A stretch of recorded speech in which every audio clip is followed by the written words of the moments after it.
Fall was settling in, and the air was crisp and dry. I'd been staying alone at my uncle's farm, keeping an eye on things while he was away for a few days. It was a quiet place, the kind where silence seemed almost alive, breathing down your neck when the sun went down. One evening, just as the sky had turned that dark, eerie shade of purple, I noticed something strange as I looked out over the field.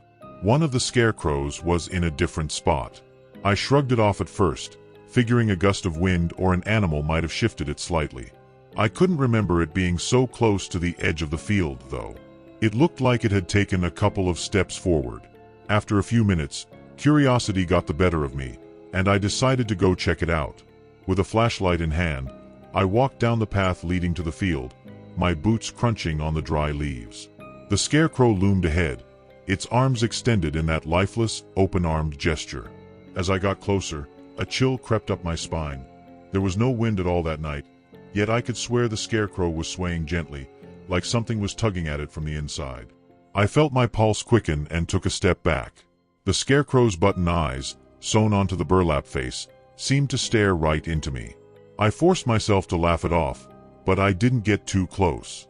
Instead, I turned back toward the house, muttering to myself that I'd been working too hard and that it was probably just my imagination.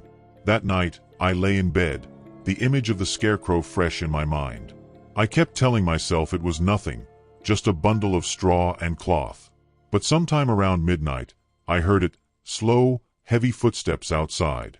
The sound was unmistakable, like boots dragging across gravel, moving deliberately closer. My stomach twisted with fear, but I couldn't bring myself to look out the window. The footsteps paused, and in the silence that followed, I felt the weight of something watching me through the darkness. Finally, I gathered the courage to peek through the curtains, my heart racing. And there, in the dim light from the porch, I saw it. The scarecrow, somehow, was now standing in the middle of my front yard, its head tilted, the stitched mouth frozen in a crooked, unnatural grin. It wasn't possible. I'd left it in the field, I was sure of it. Yet here it was, its arms still outstretched, beckoning. I backed away from the window, almost tripping over the chair in my room. This couldn't be real. I locked the front door, my hands trembling, and tried to think of a logical explanation. But logic had left me, replaced by pure, unfiltered fear. I sat there in silence, straining to hear any noise outside, but the footsteps had stopped. After a long, agonizing hour, I finally convinced myself that it was over, that I was safe. The next morning, I cautiously opened the door and stepped outside. The scarecrow was back in the field, exactly where it had been before, as if nothing had happened. I told myself I must have imagined the whole thing. Maybe it was a dream, a twisted, terrifying dream. For the rest of the day, I kept my distance from the scarecrow, but I couldn't shake the feeling that it was watching me, waiting. Nightfall came quickly, and I made sure every window and door was locked tight. I couldn't sleep. My nerves were on edge, every little creak of the house sending shivers down my spine. Around 2 a.m., the footsteps returned, heavier this time, shuffling just outside my window. They stopped, then started again, slower, closer, until they reached the front porch. My mind raced. Should I confront it? Call for help? The air was thick with dread, pressing down on me, making it hard to breathe. Summoning all my courage, I peered through the window one more time. The scarecrow was on the porch, its straw-stuffed arms dangling unnaturally by its sides. But this time, it was moving, its head twitching to one side, as though it were trying to look at me through the glass. My blood ran cold as I watched the scarecrow raise one arm, the empty sleeve flapping slightly, and press it against the window.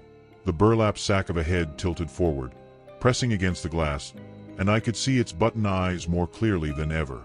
They weren't just buttons anymore. They were black, empty holes, staring into me.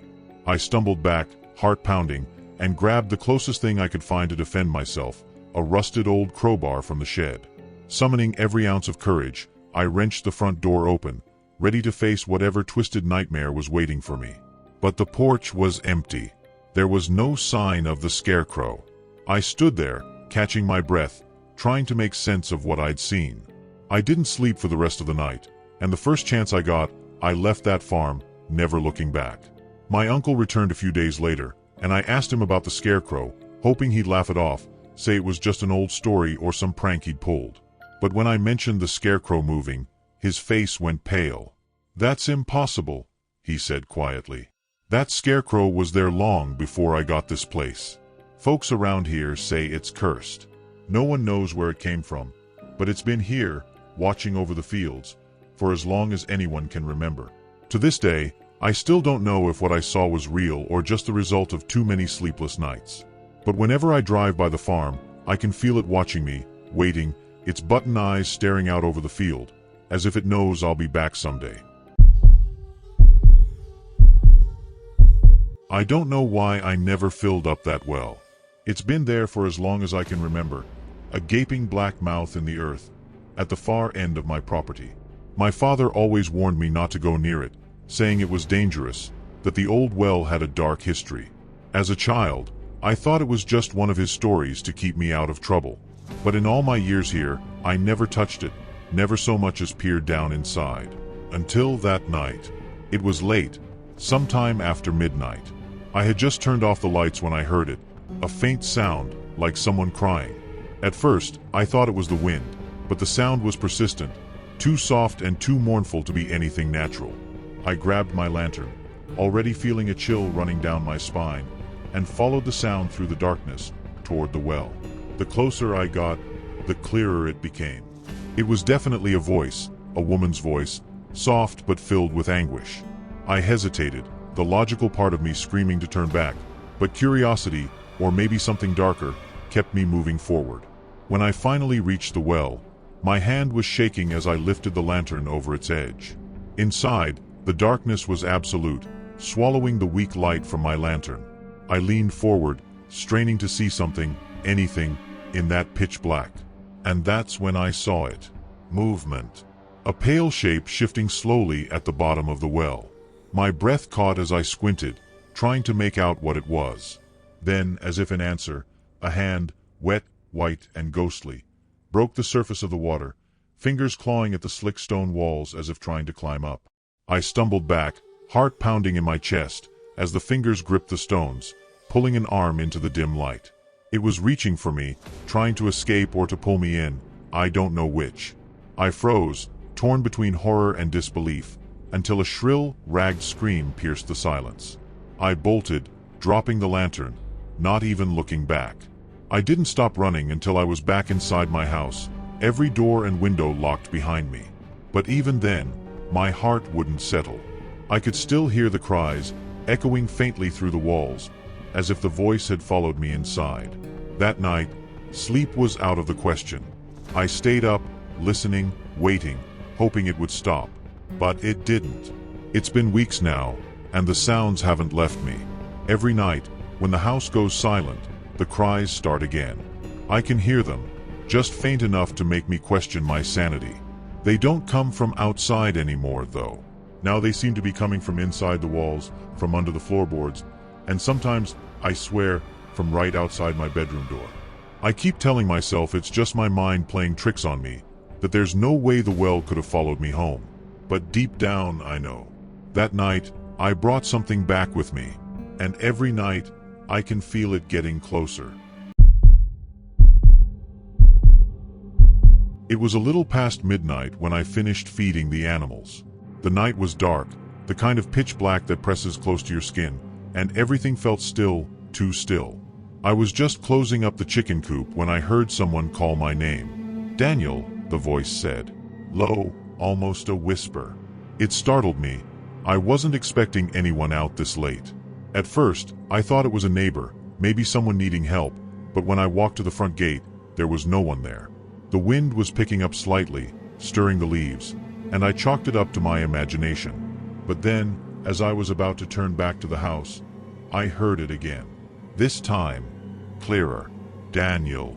The voice was soft, almost too soft to be real, but there was something unsettling in the way it carried through the night. I couldn't see anyone in the shadows, but it felt like someone was there, hidden, watching me. My skin prickled, and I shook it off, telling myself it was just the wind. With one last look around, I headed back toward the barn to put away the last of the feed bags. As I reached the barn, I froze. The voice called again, this time from inside. "Daniel." Now, I knew every inch of that barn. I'd been in there thousands of times, yet as I looked at the door hanging slightly ajar, something about it felt wrong. I could feel an icy trickle of fear down my spine, and for a moment, I thought about just walking away. But that nagging curiosity, that instinct to confirm it was nothing, kept me there. I stepped forward, pushed the door open just a bit wider, and peered inside. The barn was dark, with just a sliver of moonlight filtering through the cracks. My footsteps echoed on the wooden floor, louder than they should have been.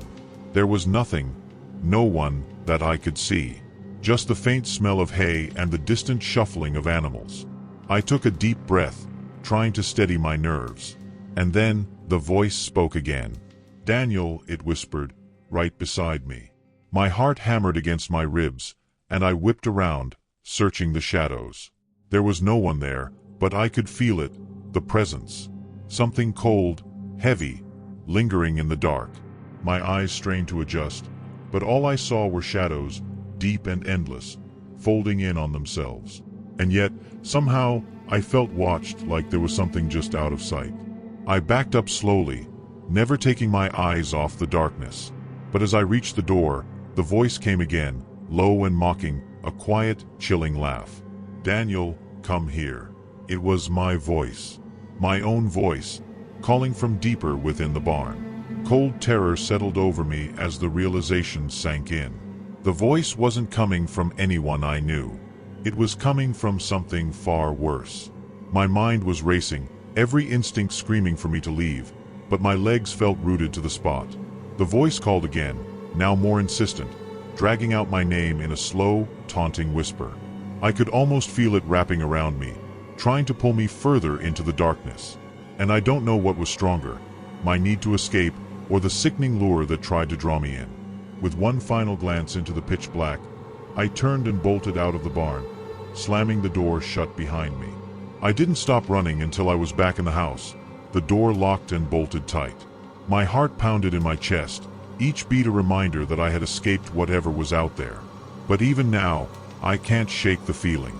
Some nights, just past midnight, I swear I can hear it again. My own voice calling from the darkness, pulling me back to that barn. And each time, I wonder what would happen if I answered.